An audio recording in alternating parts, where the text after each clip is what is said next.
नमस्कार। आज हम प्रेस क्लब में हैं और यहाँ पर जिस तरह का एक कैंप मेदांता द्वारा लगाया गया है, तो सबसे पहली ज़रूरत की चीज़ ये है कि हम ये जानना चाहते हैं कि किस तरह की बीमारियाँ ज़्यादा देखी जाती हैं, जो लाइफ़स्टाइल थोड़ी चेंज होती है, थोड़ी-सी कंफर्टेबल होती है।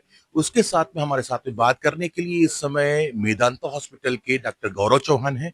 उनसे जानेंगे कि क्या इस समय सबसे ज़्यादा परेशानी का कारण है, स्वास्थ्य संबंधी समस्याओं को लेकर और उनका निराकरण किस तरह से किया जाता है। साथ-साथ जो अभी हम लोग बात कर रहे थे कि किस तरह से जो इंटरमिटेंट हमारी डाइट है, उसको कैसे किया जाए।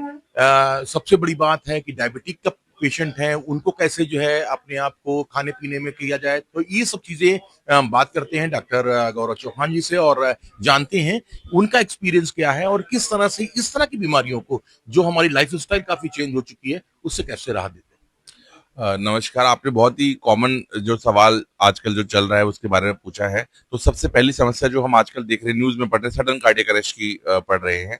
तो उस चीज़ के लिए हम 2 ही एक वेरिएबल्स हैं जिनको हम कंट्रोल कर सकते हैं, हमारी हेल्थ और हमारी डाइट।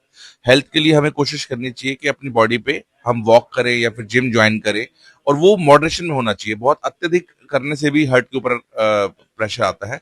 दूसरी चीज़ डाइट। डाइट हमारी ऐसी होनी चाहिए, मतलब हम एक कहावत है कि we are what we eat. जो हम खाते हैं हम खुद भी वैसे बन जाते हैं। तो हमें कोशिश करनी चाहिए कि उसके अंदर प्रोटीन का मात्रा ज्यादा हो। ठीक है, फैट और कार्बोहाइड्रेट हम मॉडरेशन में लें, वो भी बहुत आवश्यक चीज है खाने के लिए। तो ये दो चीजें हैं। प्लस में हमें, अगर हम डाइट और हेल्थ को मेंटेन कर लेंगे तो हम अपने वेट को भी मेंटेन कर पाएंगे। बट जैसे बिजी प्रोफेशन है, जैसे पत्रकार लोग हैं, डॉक्टर्स भी बहुत बिजी हैं, पुलिस जो है वो बिजी हैं। तो हमें कोशिश करनी चाहिए कि आधा एक घंटा हम अपने हेल्थ में दें जरूर, वॉकिंग पे या फिर एक्सरसाइज में। वो वर्कआउट घर पे भी हो सकता है, वो वर्कआउट जिम में भी हो सकता है। दूसरी चीज, डाइट में कोशिश करें जितना हो सके हम घर का खाना खाएं। अगर बाहर भी खा रहे हैं तो जितना सादा हो सके, जितना हम अवॉइड कर सकें ऑयली खाना, वो करें तो ताकि। ये डॉक्टर साहब एक चीज और भी कॉन्सेप्ट आया है इंटरमिटेंट जो है वो फास्टिंग का, तो वो कितना फायदेमंद है और वो किस किस हद तक करनी चाहिए। नहीं, देखिए, इंटरमिटेंट फास्टिंग एक अपने आप में एक अलग टॉपिक है जिसके बारे में एक अलग से बहस की जा सकती है। बट जो मेडिकल साइंस में है उसमें ये बताया गया है कि हमें तीनों डाइट टाइम पे लेनी चाहिए, कोई मील मिस नहीं करनी चाहिए। अगर आप कोई मील मिस कर रहे हैं तो डेफिनेटली इम्यूनिटी पे उस चीज का फर्क पड़ेगा। प्लस में अगर आप खाली पेट काम करने निकल गए हैं 11-12 बजे, जैसे इंटरमिटेंट फास्टिंग बोला जाता है, तो आप कैसे काम कर पाएंगे? वो नहीं होगा, सूट नहीं होगा। कुछ लोग जिनके पास समय है इतना, वो डेफिनेटली ट्राई कर सकते हैं। बट वेट लॉस का सिंपल सा प्रोसीजर है कि हम खाना कम खा रहे हैं और खर्च ज्यादा करना है हमें। खर्च कैसे कर सकते हैं? एक्सरसाइज करके, वॉक करके। और खाना कम कैसे कर सकते हैं? अपने खाने में रफेज को ज्यादा इंक्लूड करके, कि सैलेड को ज्यादा इंक्लूड करें, जिसमें लो कैलोरी फूड है वो ज्यादा करें। कार्ब्स कम से कम। कम से कम करें। प्रोटीन जो है, अगर हम प्रोटीन खाते हैं, प्रोटीन फिलर होता है, मतलब जैसे पेट को भरा हुआ महसूस रखवाने में बहुत जरूरी है कि ज्यादा लंबे समय तक हमें भूख नहीं लग रही है। बट जो कार्बोहाइड्रेट है उसको आप खाएंगे 2 घंटे बाद दोबारा आपको क्रेविंग हो रही है, क्योंकि आपका शुगर स्पाइक एकदम से फॉल हो गया, फिर आपकी बॉडी बोल रही है कि नहीं, दोबारा खाना है हमें। तो हमें प्रोटीन कोशिश करनी चाहिए, 40% प्रोटीन होना चाहिए हमारे खाने में। ठीक है। सब एक सबसे बड़ी बात ये आती है आजकल देखने में, क्योंकि सोशल मीडिया का बड़ा जमाना है, हर एक आदमी मोबाइल पे लगा हुआ है, कुछ ना कुछ रील्स देख रहा है और इस तरह की न्यूज देखता है।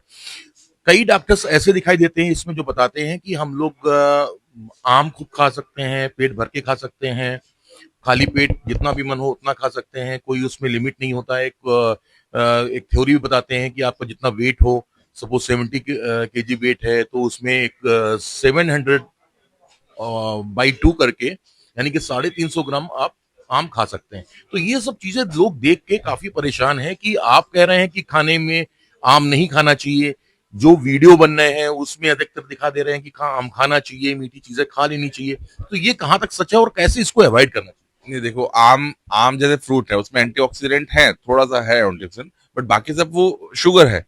वही चीज हम बात कर रहे हैं, तो उसमें प्रोटीन नहीं है, उसमें फैट भी नहीं है, बट उसमें शुगर है, वो कार्बोहाइड्रेट है प्योरली। अब फ्रूट खाना अच्छी चीज है फॉर एंटीऑक्सीडेंट, क्योंकि हमें फ्रेश एंटीऑक्सीडेंट मिल रहे हैं।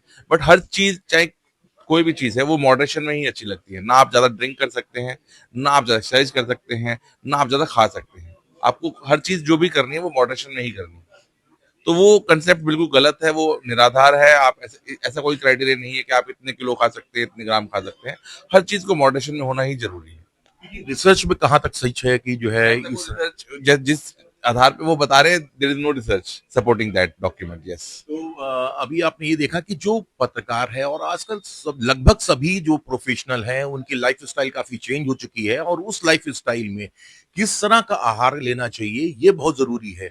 जहां तक सोशल मीडिया की बात की है तो डॉक्टर चौहान जिस तरह से कह रहे हैं कि जो इस तरह की वीडियोस होते हैं उस पर बहुत ज्यादा विश्वास नहीं करना चाहिए, जो रिसर्च पेपर हैं उस पर विश्वास करके हम लोगों को जो है खाना और अपनी मील्स को ध्यान में रख के काम करना चाहिए। निशंक न्यूज के लिए विकास वाजपेयी की रिपोर्ट।